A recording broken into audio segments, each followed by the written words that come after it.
नमस्कार, मैं सूत्रधार हूँ। नाटक अब प्रारंभ होने जा रहा है, इसीलिए प्राचीन भारतीय नाटकों की परंपरा में मैं शिव की प्रार्थना करूँगी।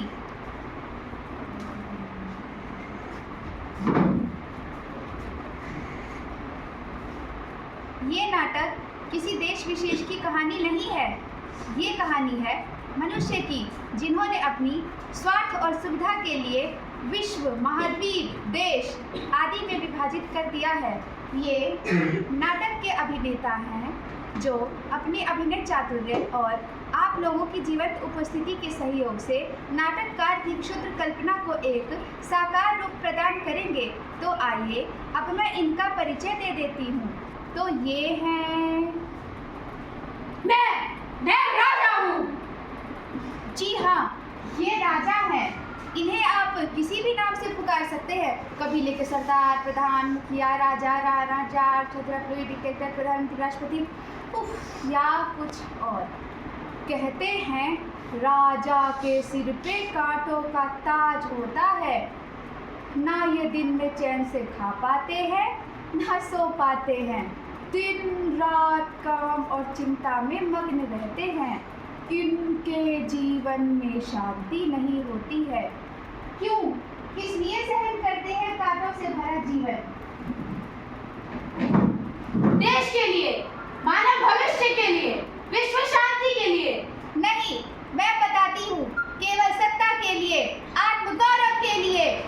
मैं कुबेर हूँ, आपका सेवक। इनकी बातों में ना आइएगा, ये आपके सेवक नहीं, ये तो धन के सेवक है।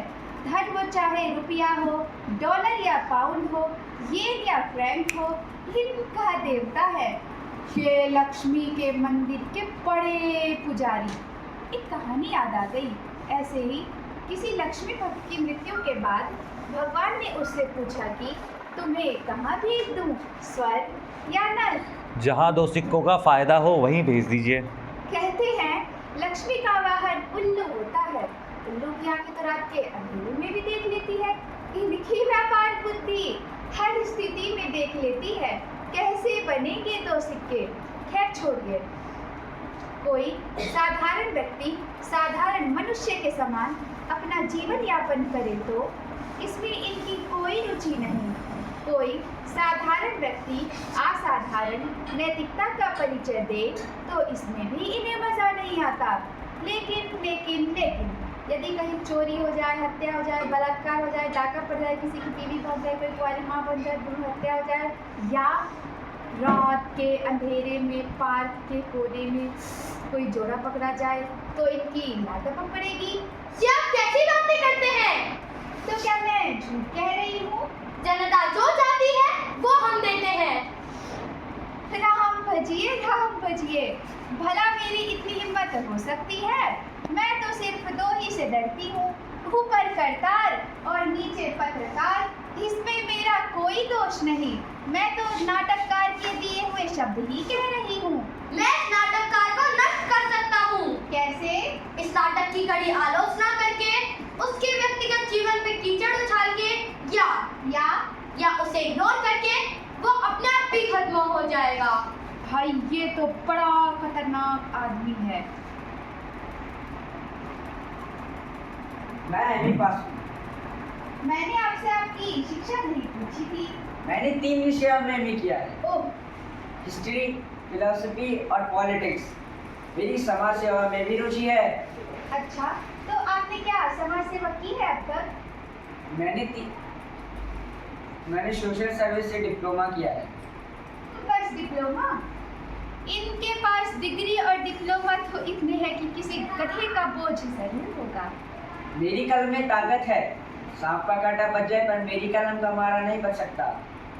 इनकी कलम की नोक जरा मोथरी पड़ गई है। जी, आप काम क्या करते हैं? मैं एक बड़े से दफ्तर में असिस्टेंट का काम करता हूँ। बड़े दफ्तर का छोटा बाबू, लेकिन इन्हें कम ना समझिएगा। जितना ही छोटा उतना ही खोटा।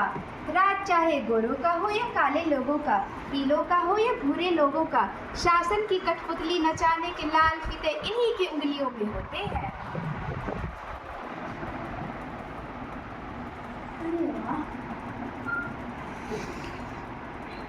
अरे वाह, तुम्हारा नाम? मेरा नाम क्या? हाँ, तुम्हारा नाम। इतना आश्चर्य क्यों करते हो? क्या तुम्हारा कोई नाम नहीं? मेरा नाम क्या? जिसने जो चाहा रख दिया। तुम भी कुछ नाम रख लो। बचपन में मेरी सूरत बंदर से मिलती थी, तो मेरी अम्मा मुझे बंदर कह के बुलाती थी। बचपन में मुझे भूख बहुत लगती थी, तो लोग मुझे पेटू कह के बुलाने लगे। गांव के लोग मुझे बड़कू के बेटवा कहते रहे। और मेरी घरवाली, अरे बताओ ना। और मेरी घरवाली मुझे मुन्ने के बप्पा कहती है। शहर में मेहनत मजदूरी करता हूँ, तो लोग कहते हैं, ए ओ आदमी, ओ देहाती, तुम भी कुछ नाम रख लो।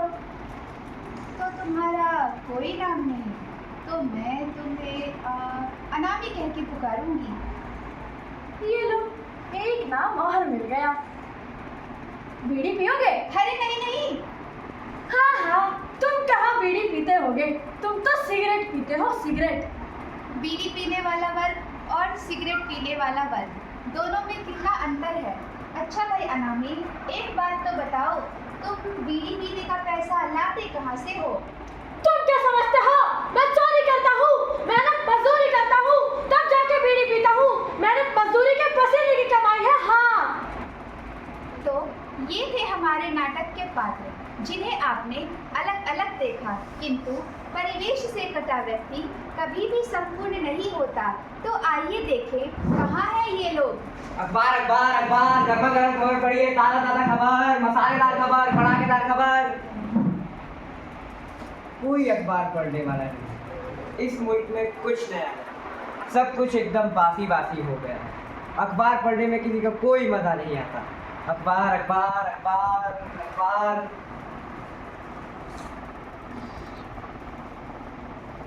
क्या देखूं मैं? सब कुछ तो गलत सलत है। देख देख बिजनेस का हाल, कैसे गेंद की तरह लुढ़कता जा रहा है। हेलो, हाँ उसे भी बेच दो, हाँ उसे भी बेच दो। अरे जो मिल रहा है सब बेच दो। मैनेजर, जी सर, आपने बुलाया? मैं अखबार के सर्कुलेशंस के फिगर्स देख रहा था। पिछले महीने जो हमने सर्कुलेशन बढ़ाने की कोशिश की थी, वह बढ़ने की जगह घट गया। सर, अखबार बिकते हैं खबरों पर। पश्चिम के इस देश में कोई खबर नहीं। अरे तो मंत्रिमंडल टूटने वाला है। गया राम गया और आया राम आए ही नहीं। सर भला ये भी कोई खबर है? लोग आया राम और गया राम दोनों से ही उग चुके हैं। तो मेरे पास एक आइडिया है। जी? कि तुम्हारी शादी हो गई? जी, होने वाली है। किससे? जिस लड़की से मैं प्रेम करता हूँ। तो तुम एक काम करो, उस लड़की को भगा के ले जाओ। जी, तब तो बनेगी उसके खबर। माँ बाप शादी को राजी हैं। तब तो बनेगी खबर। इसमें कोई नई बात नहीं।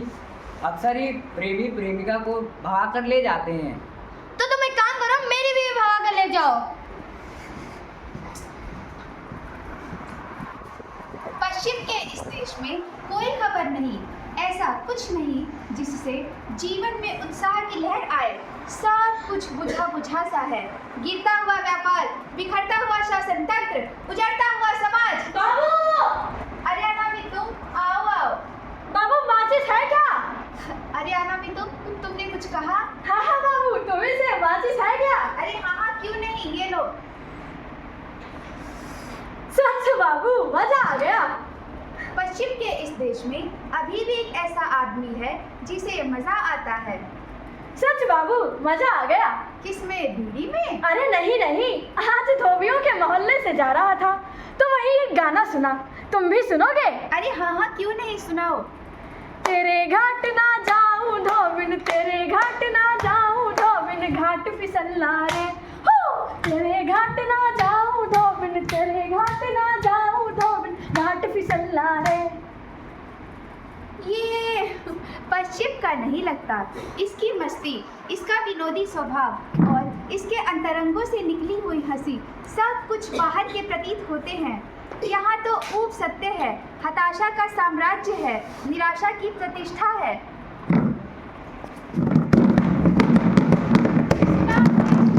दूर कहीं बहुत दूर तोप से कुछ गोले छूटे, कुछ बम फूटे, कुछ घर गिरे, कुछ जाने गई। उत्तर ने कहा, दक्षिण ने पहले आक्रमण किया और युद्ध प्रारंभ हो गया। अखबार अखबार, गर्मा गर्म खबर, युद्ध से संबंधित खबर पढ़िए, ताजा ताजा खबर, कड़ाकेदार खबर। अरे वाह, आज तो सारे अखबार बिक गए। अखबार तो अब बिकेंगे, लड़ाई कुछ दिन चलने तो दो। हेलो, हाँ मैं कुबेर बोल रहा हूँ। हाँ हाँ उसे भी खरीद लो, हाँ उसे भी खरीद लो, अरे जो मिले सब खरीद लो। मेरे प्यारे भाइयों और बहनों, आज उत्तर और दक्षिण लड़ रहे हैं। इसका ये मतलब नहीं कि हम खतरे से दूर हैं। ये लड़ाई कभी भी हमारे यहाँ, हमारे घर पर, हमारे दरवाजे चौखटों पर, हमारे चूल्हे चक्कियों में आ सकती है। ये वक्त खतरे का है। इस समय ज़रूरत है एकता की। अगर आप अपनी ज़िंदगी चाहते हैं तो इस देश की संकट की घड़ी में, इस देश की रक्षा में मेरा साथ दीजिए। आपके लिए, देश के लिए, मानव समाज के लिए मैं अपने आप को तानाशाह नियुक्त करता हूँ।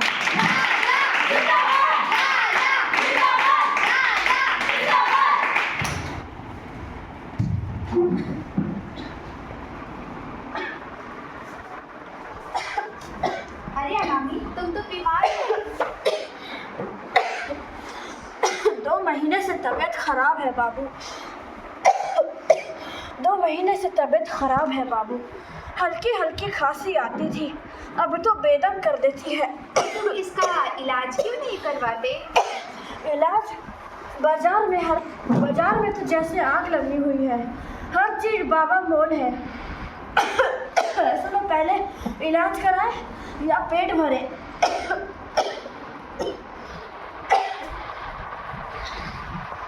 इसकी बात समझ नहीं आती। जिस प्रकार कुबेर अपना उद्योग साम्राज्य बढ़ा रहा है, जिस प्रकार राजा स्विट्जरलैंड में अपना बैंक बैलेंस बढ़ा रहा है, जिस प्रकार बाबू के घर में बड़ा रेफ्रिजरेटर, कार, एसी, टीवी इत्यादि आ रहे हैं, उस तरह से तो यही लगता है कि पश्चिम के इस देश में दूध और घी की नदियाँ बह रही होगी।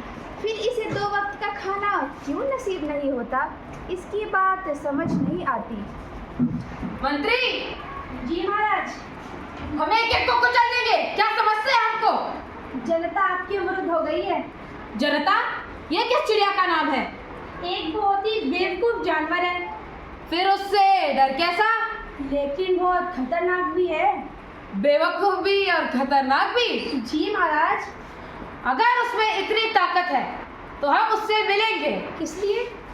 अगर विरोधी दल उसे अपनी तरफ कर सकता है तो हम उससे मिलके उसे अपनी ओर कर लेंगे।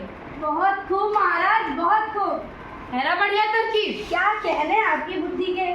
अगर हम राजमहल के बाहर जाएं भी तो जनता को पहचानेंगे कैसे? ये तो बड़ा ही आसान है। तुम उसका हुलिया बता सकते हो? उसके लाखों मुंह हैं। अच्छा, और करोड़ों हाथ भी। हाथ भी? पर पेट उसका फिर भी खाली है। क्यों? क्योंकि उसके पास खाने को रोटियां नहीं है। अरे रोटियां नहीं है तो चावल खाए, गोश्त खाए, फल खाए, मेवे खाए, कुछ और खाए, उससे उसकी तंदुरुस्ती बनी रहेगी। और हाँ, कभी कभी दूध भी पी लिया करे। अब आप जाइए तो बता दीजिए उन्हें ये सब। तुम जनता की कुछ और पहचान बता सकते हो? जनता जो है वो मौसम बिल्कुल बर्दाश्त नहीं कर सकती। नाजुक है, बड़ी ही सुकूना।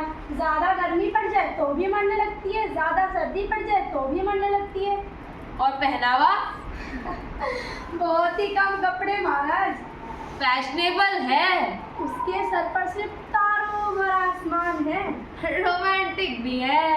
जनता जो है वो आँख बंद किए, कान बंद किए, भेंट सी नारे लगाती है, कभी झंडे के पीछे तो कभी उस झंडे के पीछे भागती ही रहती है। तो आज से जनता हमारे झंडे के पीछे भागेगी।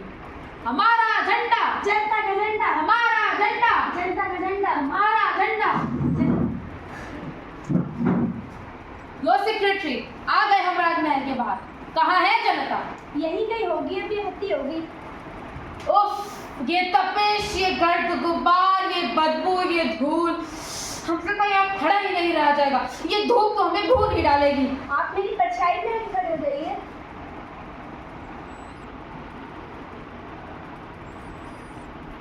बोल रही जनता। हम राजा हैं, हम तुम्हें जानते हैं, तुम जनता हो। तुम्हारे लाखों मुंह और करोड़ों हाथ हैं, लेकिन पेट फिर भी खाली है। तुम्हारे पास धूल है, धूप है, गंदगी है, बीमारी है। इन सब के सामने हम पश्चिमी देश के राजा वादा करते हैं, तुमको रोटी देंगे, कपड़ा देंगे, फूल देंगे, सुगंध देंगे। तुम हमें एक चीज दे दो, सिर्फ एक चीज। क्या? अपनी निशानी, अपनी ये कमीज। लेकिन रोटी देंगे, कपड़ा देंगे, देंगे, मकान देंगे, हमारा झंडा, जनता का झंडा, हमारा झंडा। जनता का झंडा।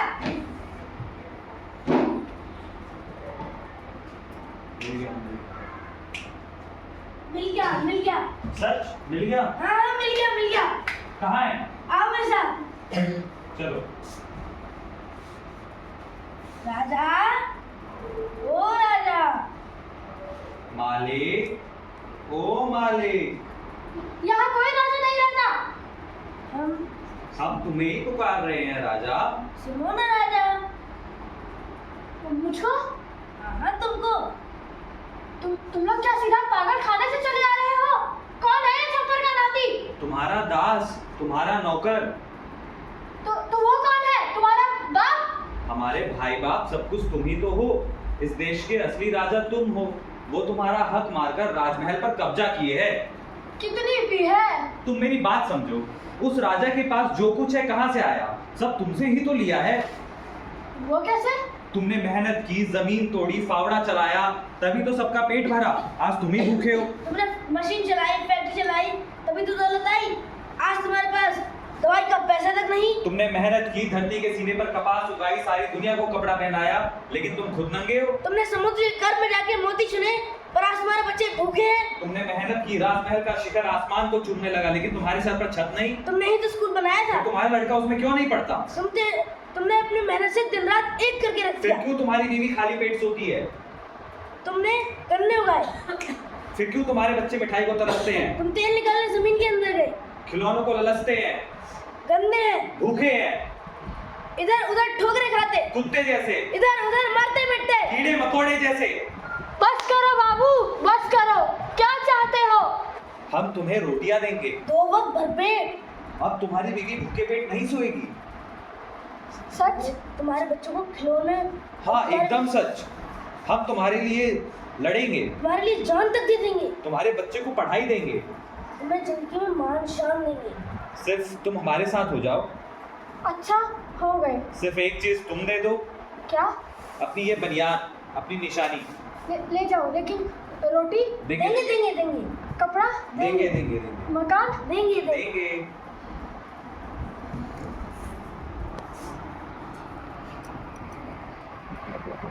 सब साले बेकार है। तो चाहे आदमी निकल जाए, अगर दूसरों की दवा की रोटी नहीं देखी जाती।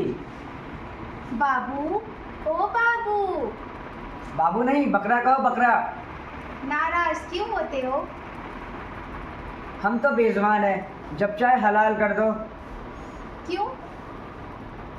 सफेद स्याह खुद करे, लाखों करोड़ों बिना डकार के निकल जाए, मगर गलती करने पे हम ही पकड़े जाएं। क्या करोगे? फिर क्या सोचा है? सोचना क्या है, हम लड़ेंगे।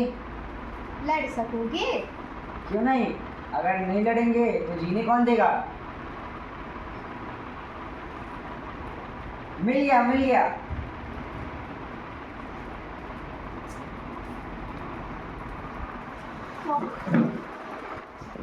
क्या? इसकी मुझे तलाश थी, अब मेरी पार्टी बन जाएगी। तुम अपनी निशानी मुझे दे दो। नहीं। तुम मुझे अपनी निशानी दे दो, मैं तुम्हें माला माल कर दूंगा। नहीं नहीं, हम अपना धोती ना ही दें।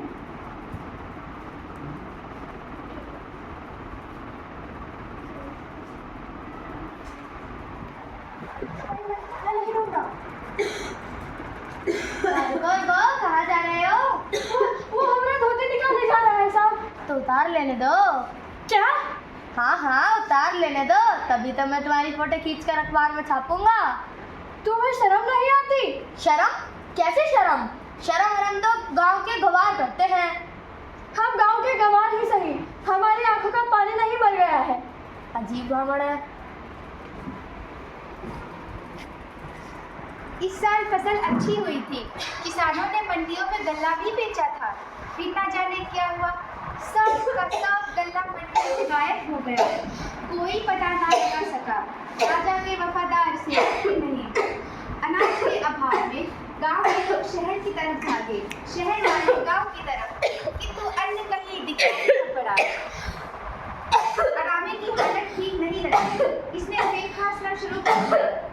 छोड़िए, सत्ता के लिए संघर्ष सनातन से ही चलता आ रहा है और चलता रहेगा। अब कैसी तबीयत है?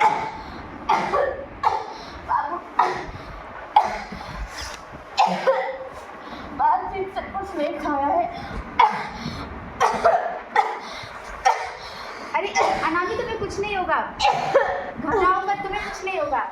कोई है, कोई मदद करो, कोई है? अनामी, अनामी।